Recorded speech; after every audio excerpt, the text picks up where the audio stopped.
everybody. Sorry about that. Sometime it happens. YouTube has a habit of doing it recently, but hey, with 2 parts every week, I get work. So screw it. We got through all the preliminary stuff. Now we get to talk Bigfoot encounters of Skookum County. That's right. Got through the rant, got through the rage. Now we get to the meat of the subject. The official Bigfoot encounters coming up right now on part 2 of the Squatchers Lounge podcast, Skookum County, Washington. That's right. Family gets trapped in their cabin on Thanksgiving. I see everybody will eventually catch back up here. I'm sorry that happens sometimes. I don't know what's going on with YouTube, but their changes definitely are weird. My whole application just folded. Hey, you're not allowed to be on the air no more. So, that's what happens when, you do free stuff with YouTube. Okay, so here we are, people. Skookum County. That's right. Guess what?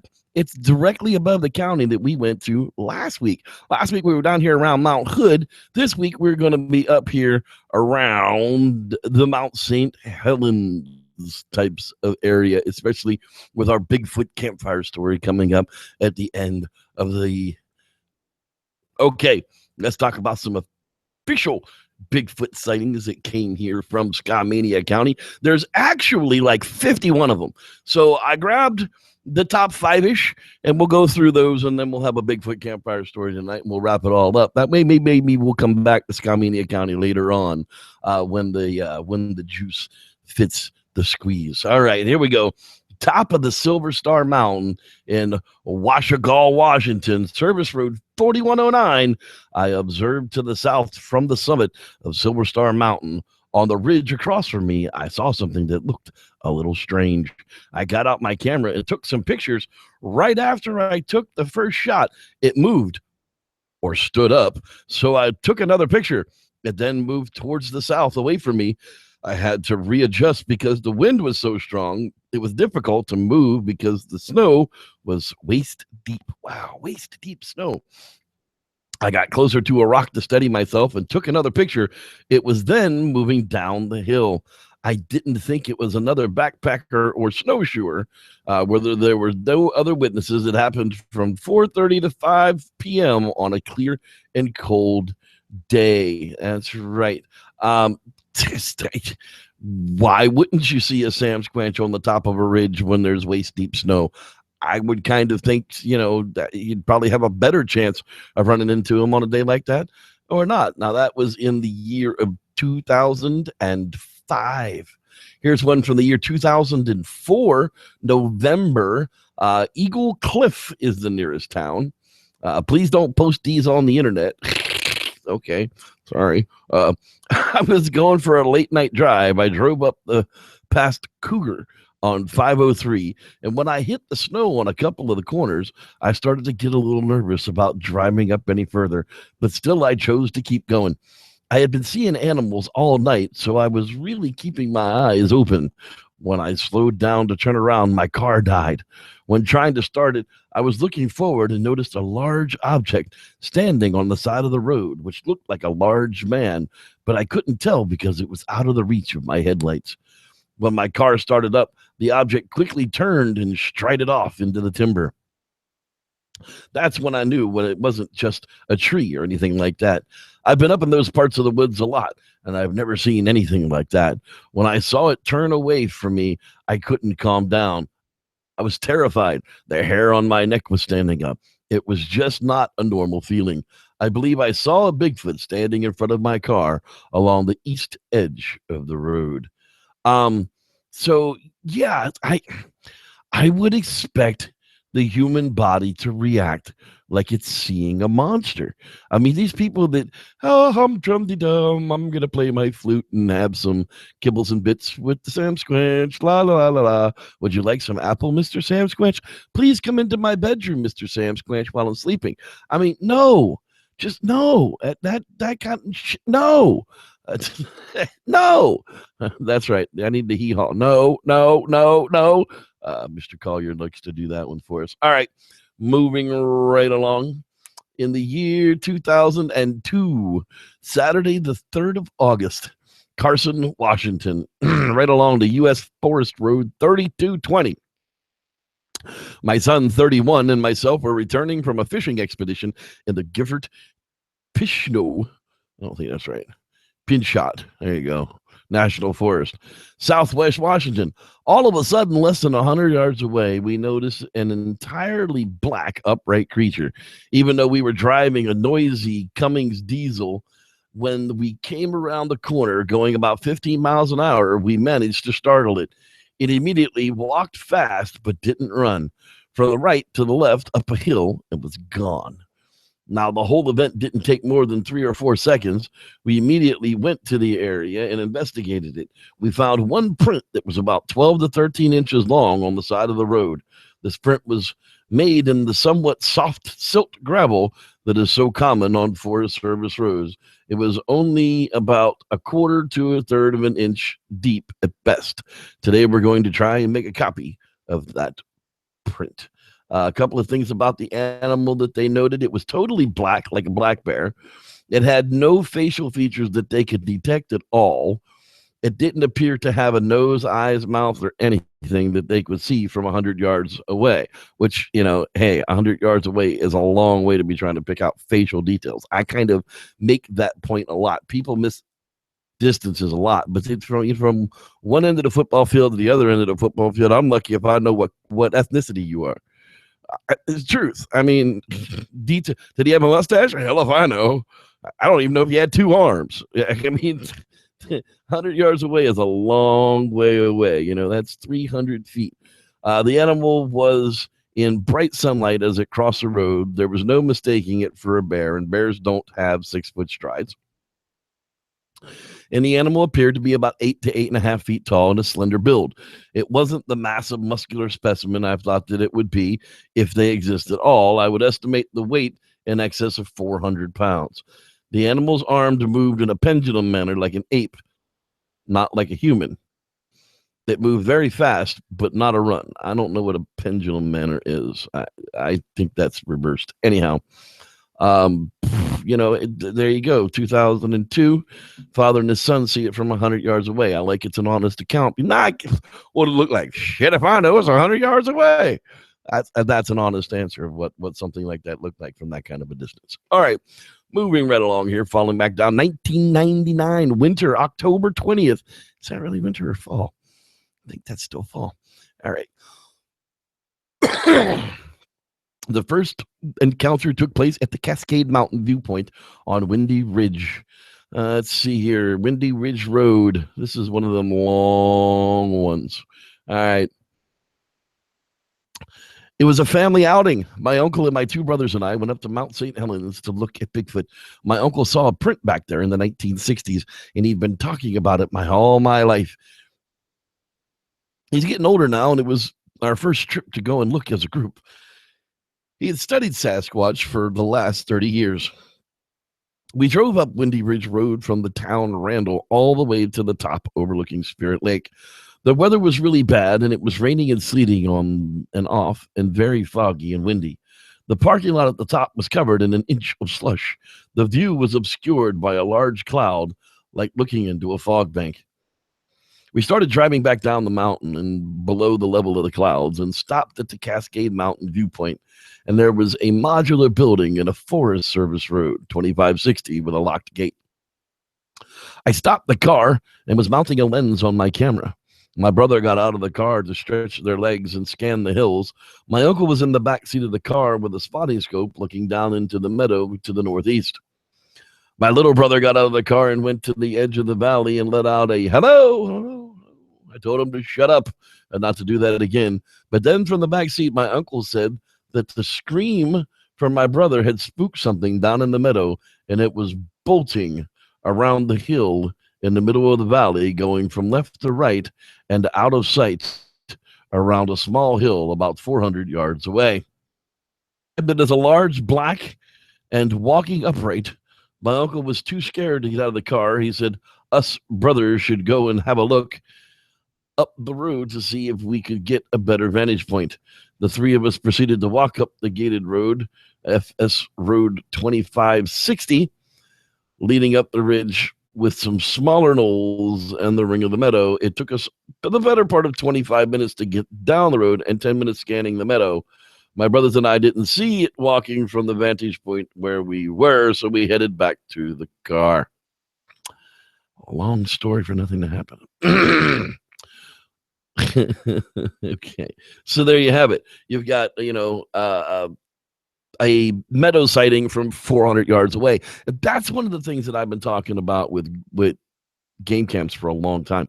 Instead of setting it up for a 4-yard great, perfect shot, we should be setting these things up for a 400-yard away wide angle shot. Let's get Bigfoot on camera from 400 yards away. Then we can figure out how and where they move. Then we can get something a little bit closer on. If we could get more vantage point cameras put up in these forests, we would cover more acreage of the forest and have a better chance of catching something on video.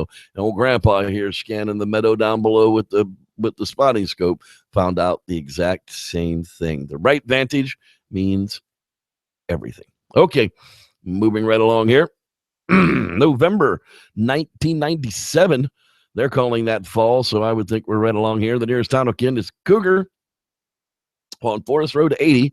My son and I were elk hunting in November of 1997, and we're standing on a ridge overlooking a semi-forested flat area below us. The ridge we were on was fir trees and a heavily ground cover, and the area between us and the bottom of the ridge could not be directly observed. As we were watching the flat below us for signs of elk, I heard what I thought were two hunters slowly walking up the ridge and softly talking to each other. I could not make out any words, only the soft murmuring sounds of a voice. I told my son, who was to my left about 10 feet from me, that I hear two hunters coming towards us, and we'll let them come up so we are there. As I said, we heard a heavy thumping sound, which later I thought sounded like heavy footfalls going back down the ridge, and suddenly saw a flash of black at the bottom of the ridge as something vanished into the trees on the flat. At the same time, my son snapped his 300 Winchester Magnum rifle to his shoulder and looked through his scope. He had also seen the black object as it emerged on the flat. I asked him what the hell it was, and he said, "Dad, I don't know what it was." He said whatever it was big, black, and moving fast into the trees. We both decided it was a black bear, but later on back at camp, we talked about it, and there were a few questions that we can't answer. One, bears aren't very vocal, and as I was thoroughly convinced I heard human voices coming towards us, what did I hear? Two, I heard distinct heavy footfalls running back down the ridge. A bear runs on all fours, and we did not hear the sound of brush being run through.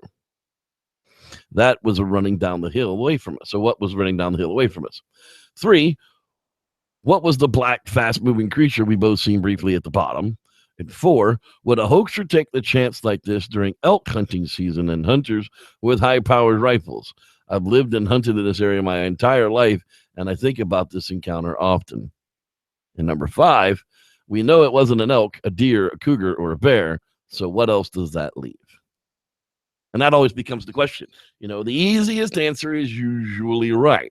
But when you've eliminated all those easy answers and even the hard answers, and you're left with those paranormal answers, that's when that's when it really becomes difficult. What really is going on? So let's wrap it up with one last official one tonight. That's right. In the year 2000,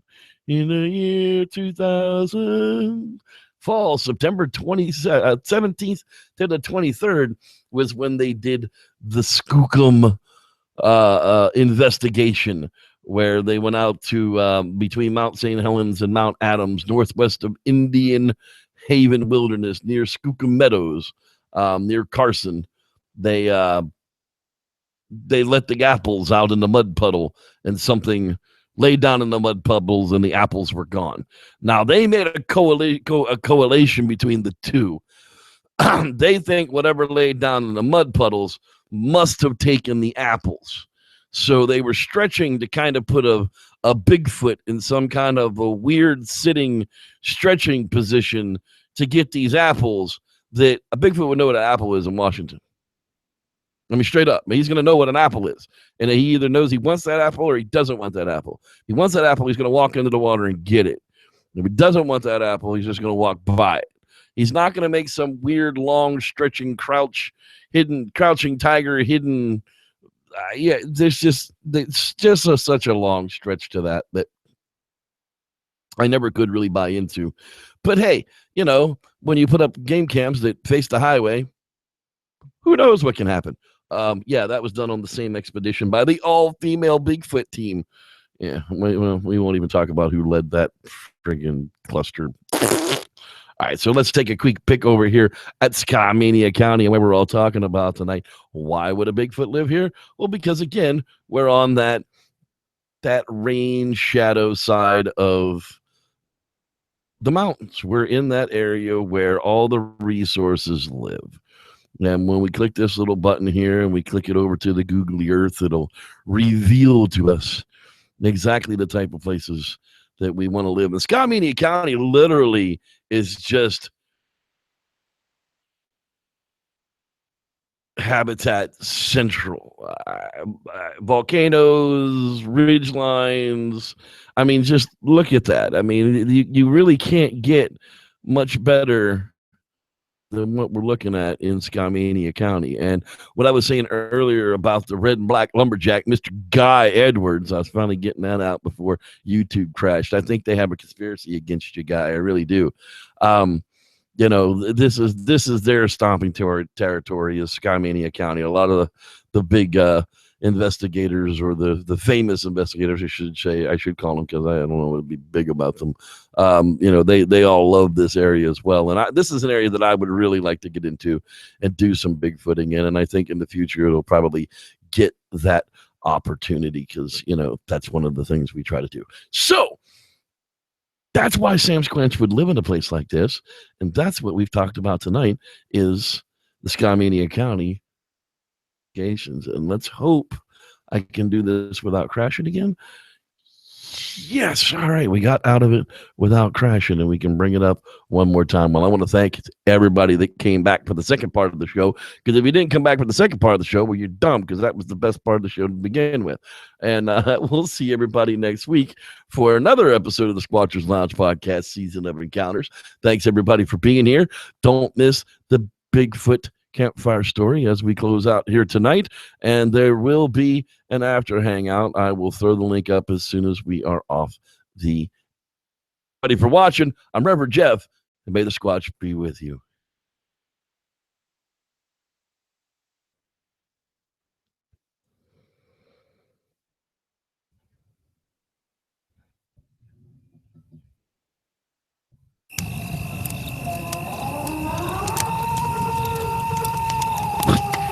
What the hell is that?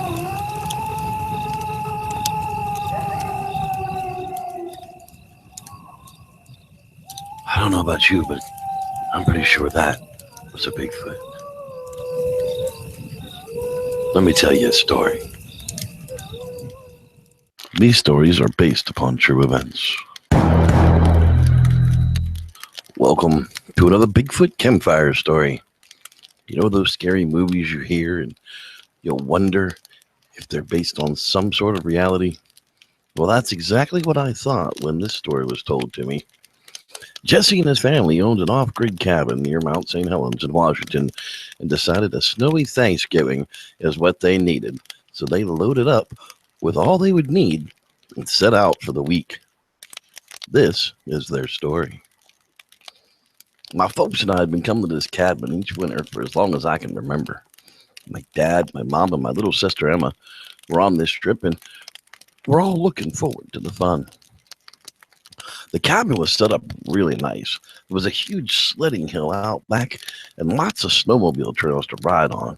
And his dad was a mechanic, so we had lots of toys out there to play with.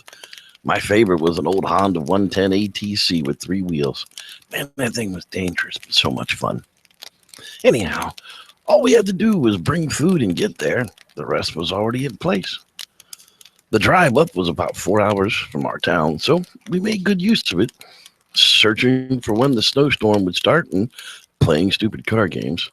Dad's old Wagoneer made it there no problem, with just a couple of spots where the four-wheel drive was needed, but we finally arrived.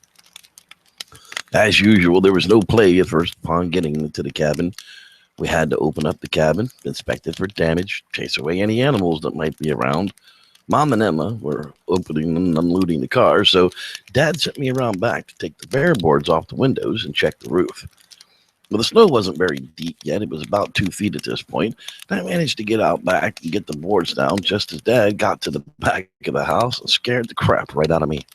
Just as I took the board down, there his face was, beard and all, with a scary growl at me. Of course, I screamed like a girl. Everyone laughed at me, but I turned away just in time to catch a glimpse of what I thought was a bear. Well, I called out to my dad, and he grabbed the shotgun and came running around the back of the house. When we trudged on over in the snow to the spot, I saw it barrel down the sledding hill. When we got over there, sure enough, there were tracks going in and out of that area. It looked well traveled. We must have a new resident that thinks this is his territory. Well, we set back towards the house to warn the girls that there's a bear around and to stay close for now. We got our stuff inside, and they got the wood stove going and warming up the cabin nicely. There was a downed tree on the other side of the house, so Dad and I grabbed the saw. We went on over to cut it away and clear that area. We noticed another well-used path on this side of the house where something had been moving around and packed the trail back and forth. Well, Dad fired up the saw and made a few cuts, and I pulled the debris out of his way. It took us about an hour of sawing, but we finally got it cleared out of the way for now. Just then, I saw Dad pick up the shotgun and run forward a little bit and shot a few rounds off, too high to hit anything. Well, I yelled out, "What are you doing?" He said, "Well, I saw that bear again, and I think he'll think twice about coming back around now." Well, we went inside, and just in time, as it was starting to get dusk and very cold outside. The cabin was cooking hot, and for dinner was just about ready. Mom was a at cooking on the wood stove, and beef stew was what was on it tonight. Mom will have a pot of this on the stove 24/7 till we get out of here, as it's just the best thing to warm you up.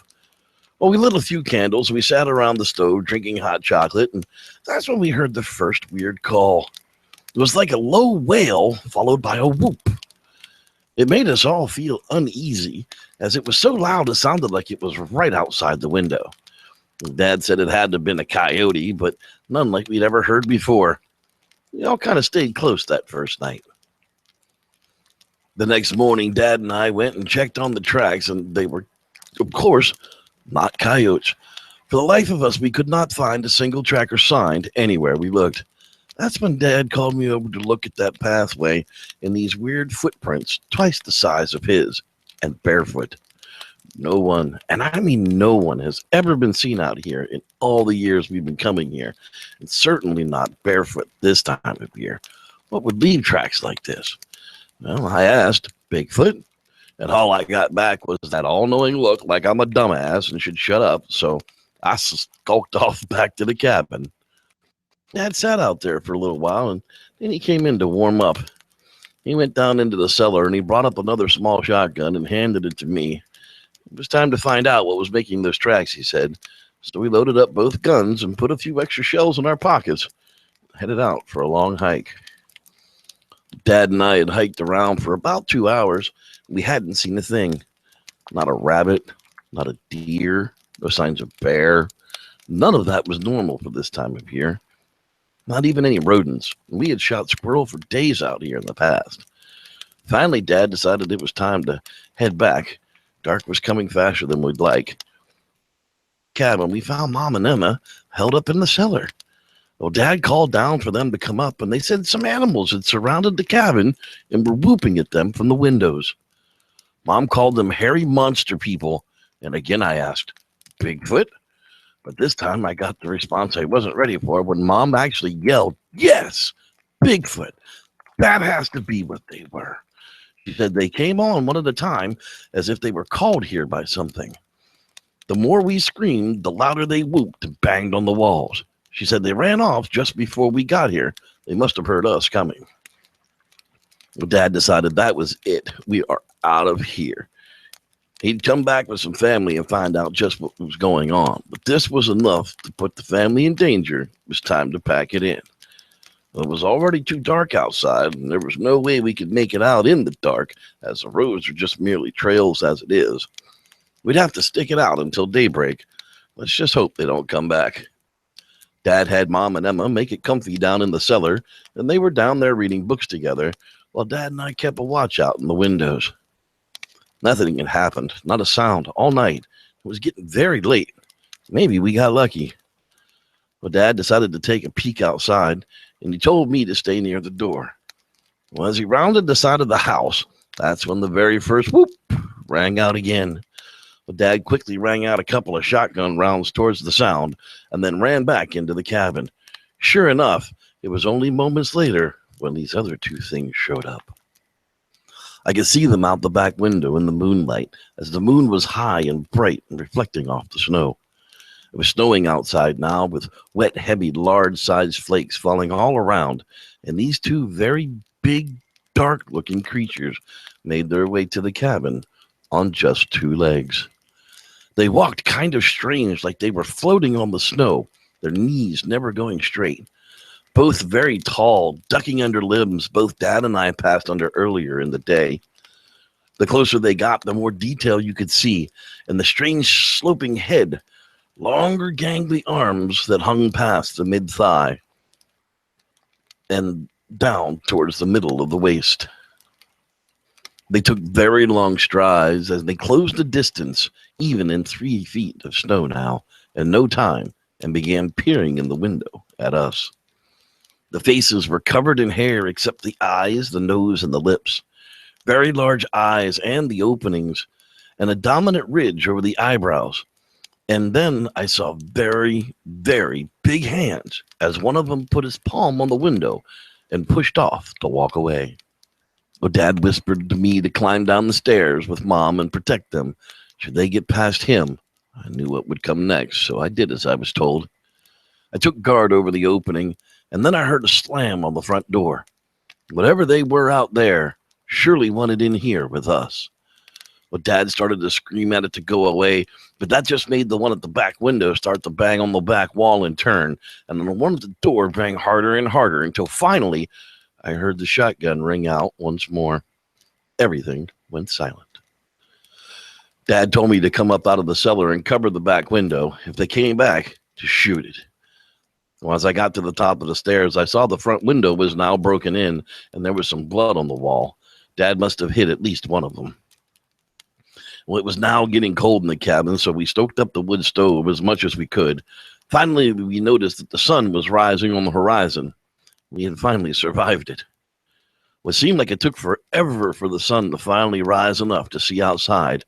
And when we did, we could see a blood trail leading off from the cabin. Dad drove the goals up from the cellar, and we quickly loaded up the wagoneer, and we were on our way out. Well, it had snowed nearly 2 feet that night, and now we had to take our time going out through the trails. Every now and then we noticed the blood would cross back and forth across the road. Well, that was enough for Dad, and he picked up the pace a bit, got us down the mountain as fast but as safe as he could. Mom and Emma were very shaken, but okay in talking. Myself, I was very confused as Bigfoot was no longer a myth for our family, and Dad just quietly drove the truck. Finally, Mom asked, "What do we tell people happened?" And Dad replied, "Animal attack, and that'll be enough, or we'll be labeled crazy people, and no thanks to that." So that's how we treated it. We came home early because of an animal attack, and we didn't feel like talking about it. Most people let it drop. I remember a very short time after that, he sold that cabin, as is, where is, contents included, and someone bought it up fast. That was the last we ever saw of that place, and I can't say I'll miss it. Jesse and his family found out firsthand what happens when Bigfoot claims your property. Well, your property becomes their property, and that's just the way it is. Thanks for listening. I'm Reverend Jeff, and may the Squatch be with you.